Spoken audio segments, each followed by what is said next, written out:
विश्वं दर्पणदृश्यमाननगरी तुल्यं निजान्तर्गतं पश्यन्नात्मनि मायया बहिरिवोद्भूतं यथा निद्रया यः साक्षात्कृते प्रबोध समये स्वात्मानमे वाद्वयं तस्मै श्री गुरुमूर्तये नमः।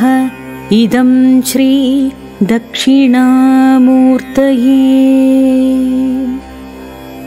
बीजास्यान्तरिवान्कुरो जगदिदं प्राज्ञर्विकल्पं पुनर्माया कल्पित देशकालकलना वैचित्र्य चित्रीकृतं मायावीव विजृम्भयत्यपि महायोगीव यस्वेच्छया तस्मै श्री गुरुमूर्तये नम। इदं श्री दक्षिणामूर्तये। यस्यैव स्फुरणं सदात्मकमसत्कल्पार्थकं भासते साक्षात् तत्त्वमसीति वेदवचसा यो बोधयत्याश्रितान् यत्साक्षात्करणाद्भवेन पुनरावृत्तिर्भवाम्भोनिधौ तस्मै श्री गुरुमूर्तये नम। इदं श्री दक्षिणामूर्तये।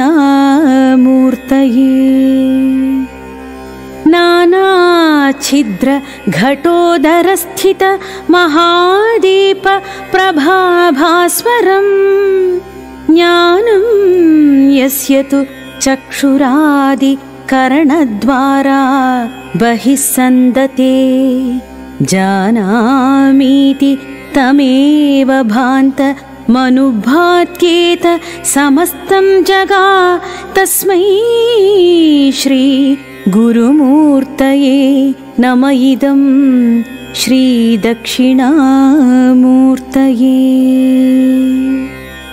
देहं प्राणमपीन्द्रियाण्यपि चलां बुद्धिं च शून्यं विदुस्त्रीबालान्ध जडोपमास्त्वहमिति भ्रान्ता भृशं वादिनः मायाशक्ति विलासकल्पित महाव्यामोहसंहारिणे तस्मै श्री गुरुमूर्तये नम। इदं श्री दक्षिणामूर्तये।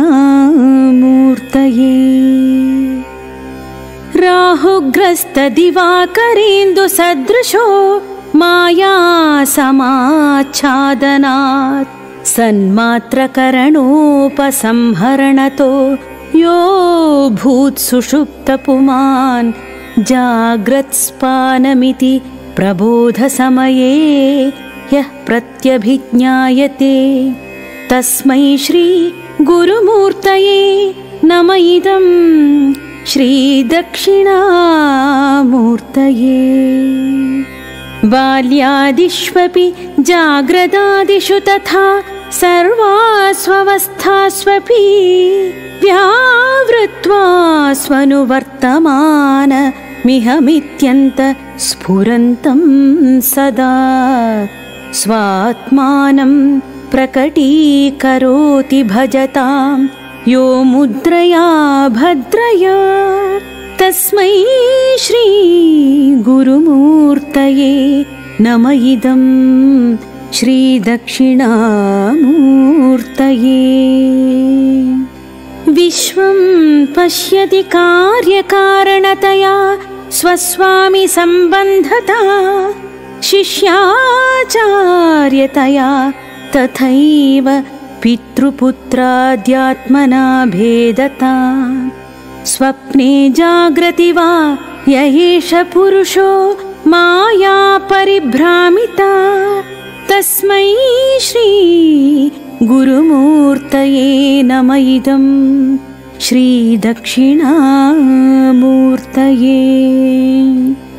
भूरं भांस्यनलो नीलोऽम्बरमहार्णा महिमां सुपुमा नित्या भाति चराचरात्मकमिदं यस्त्वैव मूर्त्यष्टकम् नान्यत्किञ्चन विद्यते विमृशतां यस्मात् परस्माद् विभो तस्मै श्री गुरुमूर्तये नम इदं श्री दक्षिणामूर्तये।